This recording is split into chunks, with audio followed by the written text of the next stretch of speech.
Hello, beer tubers, and welcome to another beer review with me, Peter, the Master of Hoppets. Today, joined by Brett of Anomyces, checking out some beer that Brett brought home from his trip to the UK over Christmas. Yeah.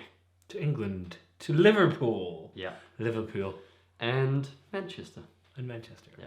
So, tell us a little bit about where you went and picked up this beer. Well, yeah, I went to Cloudwater. He the did. brewery. Yeah. And you went to quite a few breweries in Manchester, right? Yeah, I actually only went to Cloudwater and Track as the actual breweries. I went to some other like beer bars and also Fierce Beers, who are from Scotland, but their own bar. North Monk also have a bar in Manchester, but the only actual breweries I went to were these two, so Track and Cloudwater. And yeah, the guys at Cloudwater were really nice, and yeah. They recognized Brett from the videos, which is awesome. So they were kind enough and chatted with them and hung out for a bit. Yeah. You even got some beer. Yeah. Which is amazing. Yeah. So thanks for that. And you brought some back for us. Yeah. So actually, I bought these myself. I bought two of the new barrel-aged beers from Cloudwater that they released for this Christmas. And so this is the Apricot Brandy barrel-aged. Yeah. I think it's...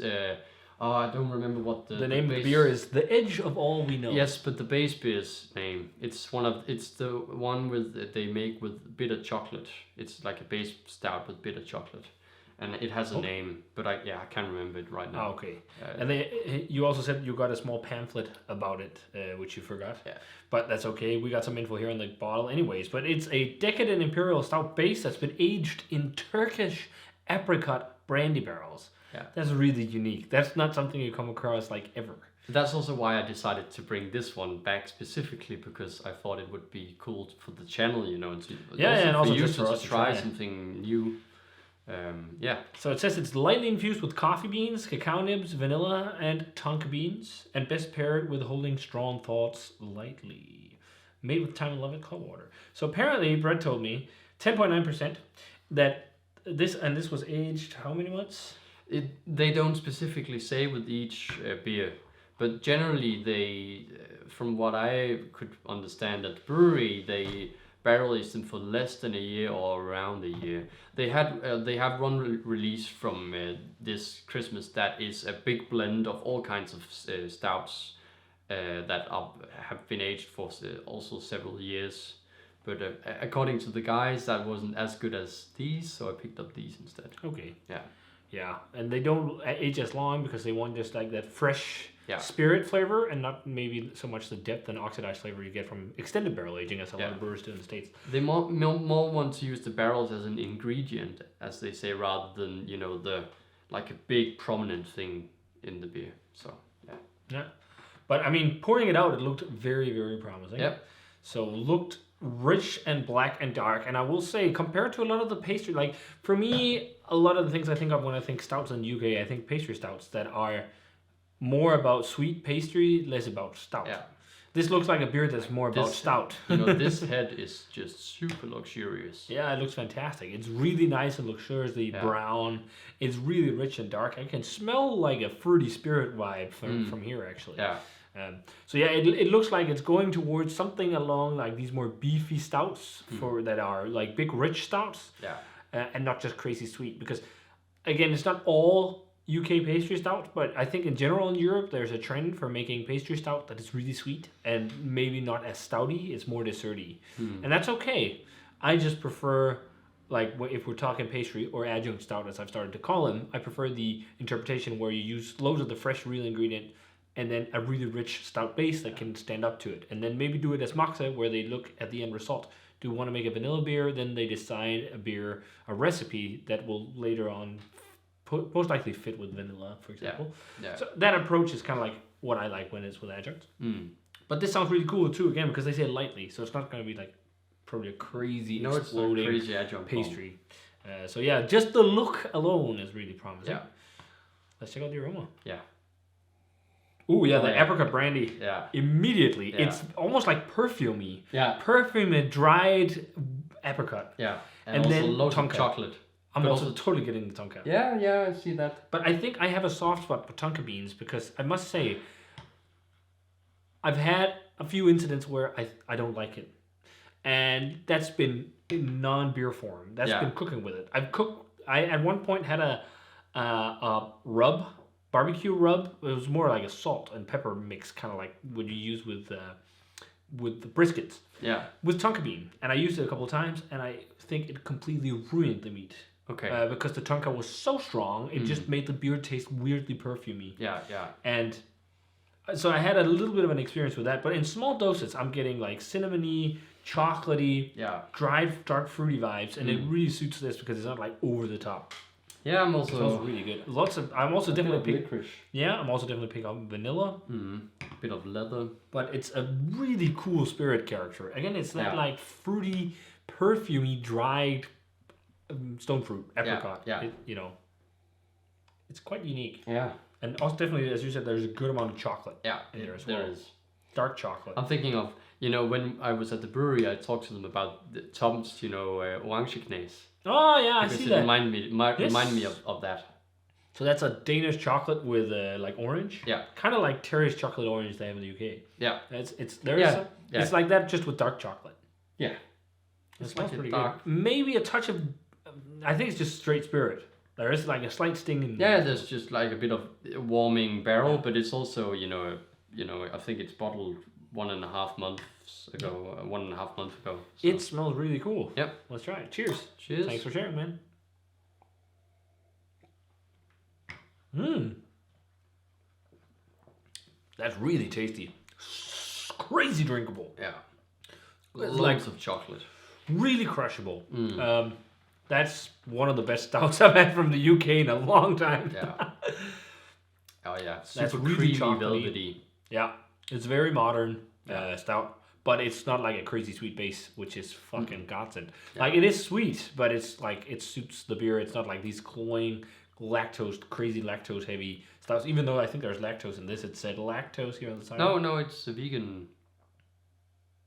That was one of the other beers then. Yeah, the track one. Yeah. It's without lactose. It has like that slight almost cinnamon thing from tonka. Yeah. And then like there's a dark fruit, almost leathery thing, and I think tonka also plays in with that. Mm-hmm. And then that I think it's more of dried kind of apricot flavor than maybe perfumey on the taste. Yeah. There's a little bit of that perfumey thing, but it's more like a delicate thing in the aroma. Yeah.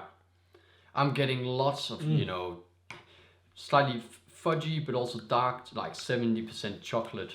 Fuck, that's slightly, because it has the bitterness of dark chocolate. And a little bit of the acidity too.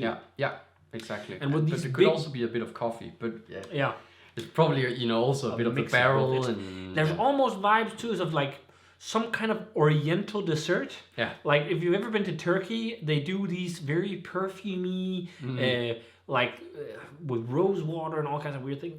There's definitely thoughts to that, like Turkish delight. I think it's called, which is a big thing in the UK. It doesn't necessarily maybe taste like Turkish delight, but it makes me think of those kind of flavors. And what's it called? Turkish candy has a funny name because it almost sounds like, is it poop or toilet in Danish? I think. I'm not sure. I don't know what I can't remember. My dad always made fun about it when we were on vacation because he thought it was a good joke. Okay. Because I've been to Turkey many times with my dad. I can't remember, but it almost tastes a bit like Turkish pastry / candies. Okay. I think I definitely get it's something towards that, but that's because it's perfumey, perfume. I think the tonka also plays into that. And then it has that really nice deep chocolate thing, which I love, like really dark chocolate. Yeah. You can sense that there's some acidity to this, but I think it's because it's a beefy big stout with loads of roasted malt, so pH values will naturally be higher than in. It's not a crazy sweet beer. No. It definitely has roast, and as higher, you say, lower pH values. It has a really nice, good. just balancing acidity, Yeah. From the base and also maybe a bit of the chocolate and yeah. So it's called lokum. I'm probably pronouncing it wrong, but in Denmark that's an actual word for toilet. Yeah. So it's super weird. Yeah. That's why my dad thought it was funny. Yeah. And I think it's not. You'd say toilet usually in Danish as well. Yeah. But lokum is kind of maybe more of a thing you say in Jutland. Yeah, like it's also almost. I don't like think it's slang, it's slang, but it's almost like it's. Yeah. But it's something you if you you know, if you have to go to the toilet, you say if you, for example, you'd say in a nice way, if you want to say I need to go to the toilet, it's like jeg går lige på toilettet, eller jeg går på WC. Yeah. But if you want to say it in kind of like your friends, or like if you watched National Lampoon's Christmas movie, where it's like I'm going to something with shitter was full, going to the shitter. Yeah. Like then you'd say jeg skal på lokum. Yeah. Jeg går lige på lokum. Yeah. Yeah. So that's why my dad was like lokum. Wow, so fun. Yeah. But it's got vibes of that kind of Turkish candy to me. Hopefully not the toilet. No. But it's just because it's slightly perfumey. Yeah. And then, to me, that the Turkish candy was perfumey. Mm-hmm. I think it's really fucking great beer, though. Yeah, it is, as you say. It's really unique. And it's also immensely balanced. Yeah, that's also a big thing. Like, it's got insane balance to it. It's super drinkable. It's although rich. Yeah, I think it's very similar to something like, if we have to compare it to American producers in terms of just like base beer, I think it's very similar to something like Moxa, for example. They are also a little bit to the sweeter, more chocolatey side.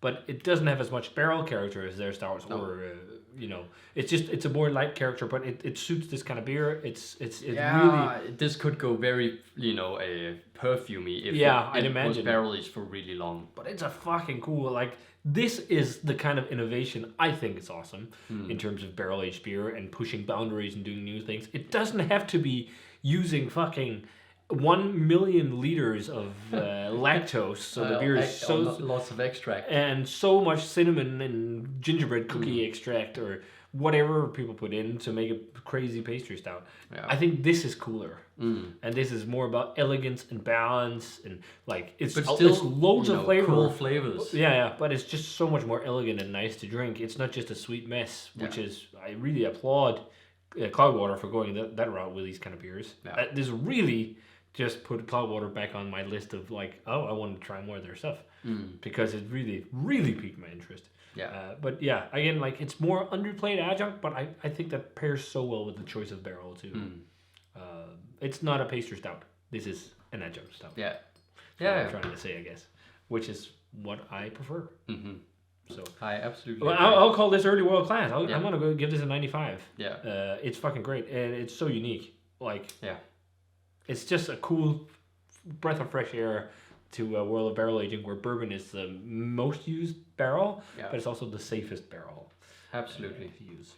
And that's the cool thing with this series. You know, they also used an apple brandy barrels, and they also did port barrels, and you know, and then of course, bourbon barrel is one, and I had a taster of that one, and I actually like this one more than the bourbon one. Yeah, but also again, like, bourbon, we've drunk so much bourbon barrel aged beer, and like, we've also had some of the best bourbon barrel aged beer. So it's awesome also to try something that's not just bourbon. Like, today we have this. There's some apple brandy barrel aged stuff and whatnot. We'll maybe also have a bourbon barrel aged beer. Yeah, but yeah, it's fucking great. If I brewed something like this, I'd be really damn proud.